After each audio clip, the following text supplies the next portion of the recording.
this big mistake that I'm about to share with you causing you to have low conversion rates on your landing page. Now, if you watch this video to the end, what I'm going to be sharing with you is that big mistake that I see many businesses make, but also how to fix it and how to craft better messages to the right people at the right time. Now, if you're new here, my name is Gabriel Laurent, and I help small to medium-sized service-based businesses to improve their landing page conversion rates. And I do so backed by behavioral science and first principles. So just again, if you're looking for short-term tricks or tactics, then this channel is not for you, because we operate from first principles. So without further ado, let's get straight into it. So one of the biggest mistakes I see businesses make in terms of their landing page and their messaging is they have the wrong message to the wrong people at the wrong time, or the wrong message to the wrong customers at the wrong time. So here's a scenario. When you are advertising, or when you decide to advertise because you're trying to scale your business, the number one thing you need to be asking before you create any marketing messaging or any ad is this question, and it's, what does my dream customer, what does the buyer, what does the client, what's their state of awareness?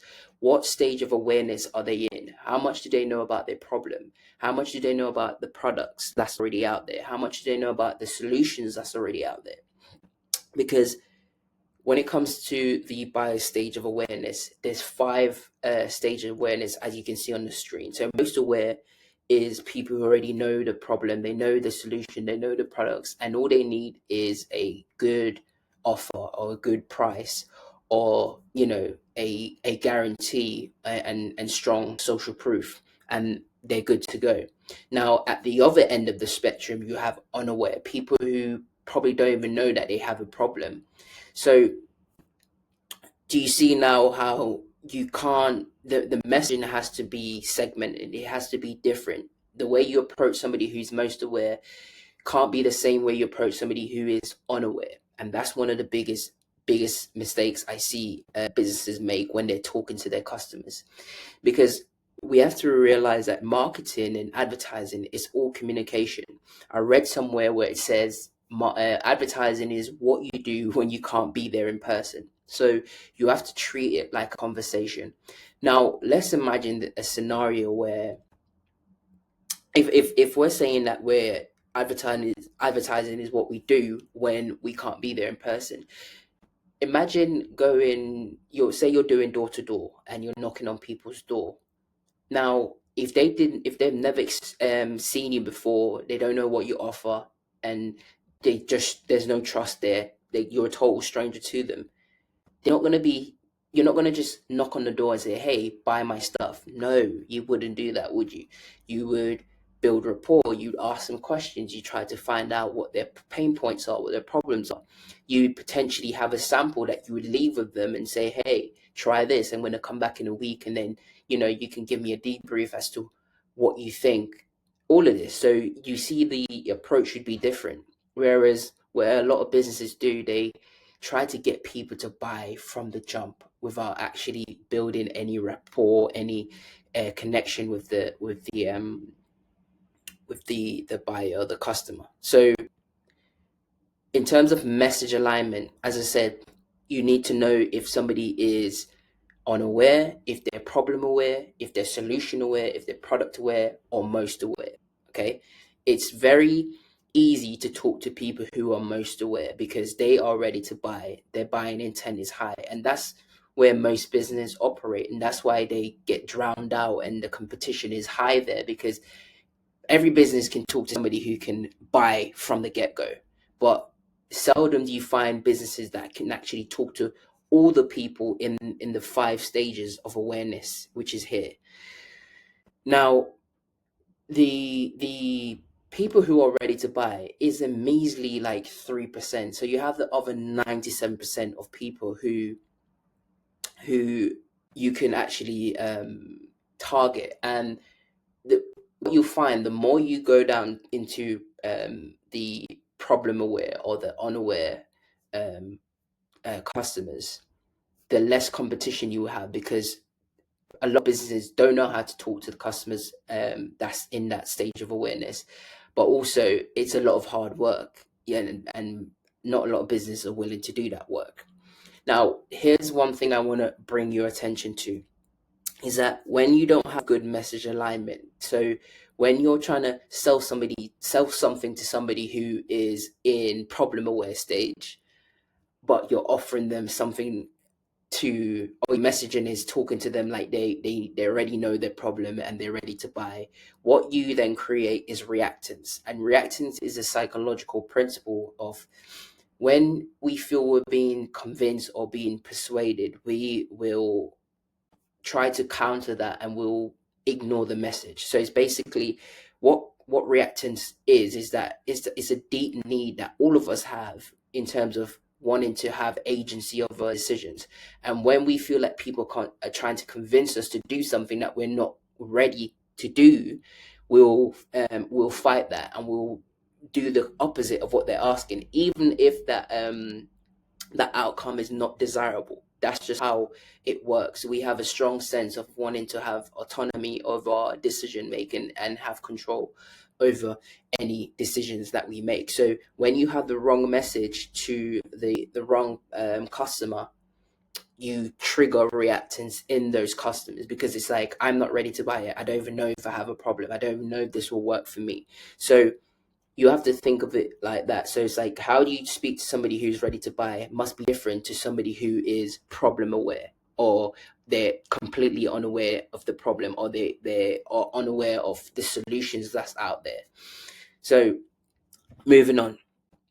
So here it says again, the business that can speak to customers who exist in all 5 stages of awareness wins. So if you can talk to people who are ready to buy, and you can talk to them who are product aware, you can talk to the people who are solution aware or are problem aware, unaware. Do you see how the market opens up for you? And before you know it, you'll take over your market share because you know you have the know-how how to speak to everyone, even the people who are not yet ready to buy. Now let's translate this into, say, the platforms that we advertised on. So the normal setup is that you run ads and then you get the click and then it leads to a landing page, right? So how you got to understand is that the way you talk to somebody who finds you on Google compared to somebody who is on Facebook, say for example, you're running ads both on Google and on Facebook, you have to talk to them differently, right? Because here's why. The person who finds you on Google, they already know they have the problem. They know the solutions that's out there potentially, and they know the product, so they're probably in comparison mode. So that means their buying intent is high because they're actually typing in and searching out and looking for a product or service they can hire to help them get their desired outcome. So with those people, those kind of customers, you can be direct. You can put your offer out there. You can show them how you're better, how you do things better compared to your competitor. You can show them a new mechanism of how you get that results for them. So people on Google, remember this, is for harvesting. So you can pick from the fruit because the fruit is ripe. These people are ready to buy. They just need the right offer and with the right social proof or the right guarantee. Now, the distinction I want to make here is that, remember, Google search engine, people are ready to buy or they have a high buying intent. And compare that now with Facebook. Facebook is is not a search engine. It's a social app. It's a social platform. It's made for its main purpose, its function is for entertainment. So the people on Facebook, they're gonna fall down into the category of maybe they're problem aware or they're totally unaware. So that means they are a colder audience, whereas people on Google are a warmer audience because they are more ready to buy. So do you see now how you can't speak to people the same way on Google the way you speak to people on Facebook? Because people on Facebook, they're there for entertainment. People are there to stalk their exes. no judgment. They're there to share videos, like, comment, and share funny videos, whatever it is, as long as it falls into the entertainment realm. So they're not actively sat there waiting for your ads to show up. And here's the thing, with when somebody's scrolling, you're when you're advertising on Facebook, you're essentially interrupting their scroll with your ad. So you have to be less direct. So here's the distinction. As this, again, Google is for harvesting. You can be direct, you can pick the fruit, whereas Facebook is more about educating and nurturing.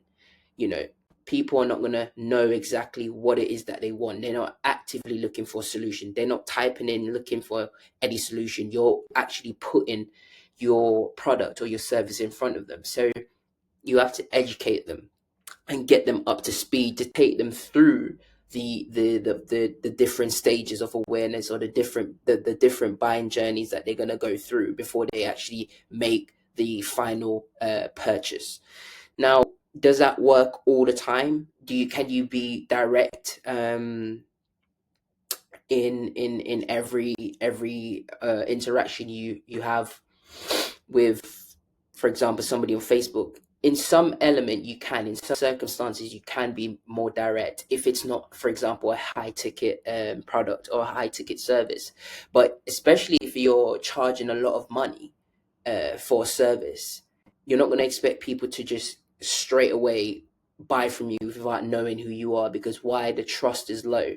So you have to treat it like, as I said, if you were selling a high ticket product in front in as for example, like face to face, where you're going knocking from door to door, you wouldn't then expect them to buy straight away. You perhaps say, hey, here's a free trial, or here's a free consultation, or did you know this? Or you try to educate them and show them how you can help them. You wouldn't be like getting them to buy straight away. Think of it like a car dealership. It's like they don't get people to buy a car straight away. They give them a test drive and they let them try it, and there's no pressure for the person to buy. So that's how you have to approach people on these social platforms like Facebook or Instagram. Now, when you are now talking to these people on for example, Facebook, again, make the ask, whatever you're asking, it has to be small, because they're not ready to buy it. So you have to think logically, what would be the next step? So for example, somebody who is unaware, you would think, okay, if they're unaware, that means they need information. So you would try and educate them.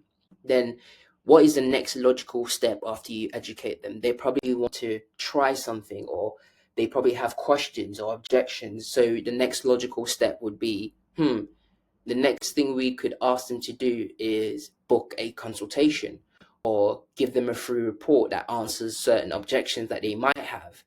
Do you see now how you're not asking them to buy straight away? You're breaking down the logical step that somebody's going to take before they actually make a purchase, because we don't act if we're uncertain, we don't act. And how do we get rid of uncertainty? By knowing more, having information, credible information to go off. So that is how you approach people on these social platforms. So there it is on Google: high buy intent; on Facebook, Instagram, low buying intent, because there's no trust that's built up there.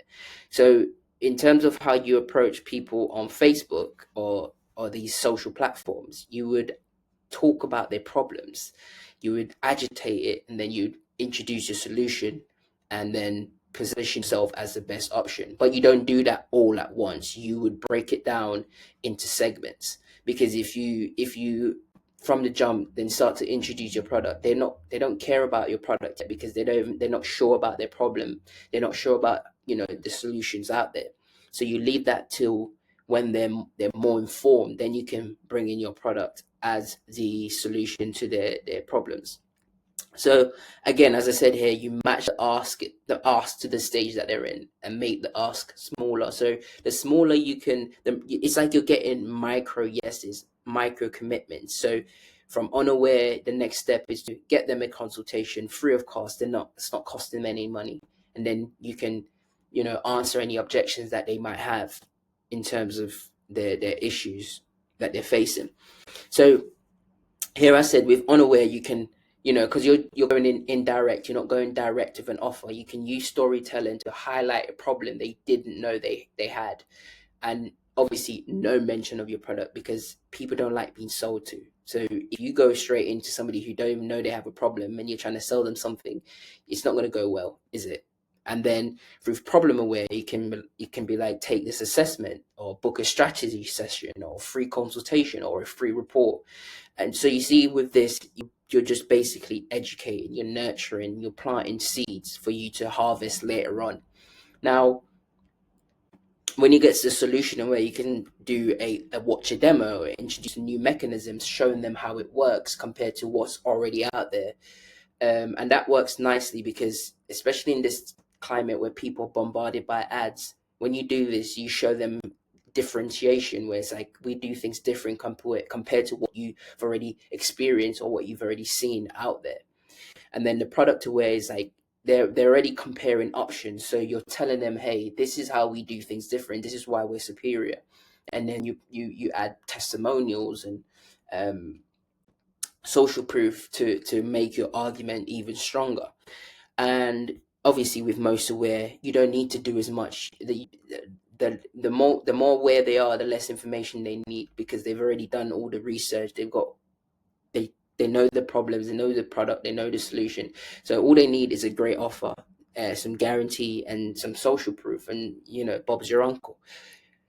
So essentially, what you're doing is building systems that you can use to talk to every customer in each different buying stage or different stages of awareness. And that's how you can blow your competitors out the market, because like you're not just talking to people who are ready to buy now.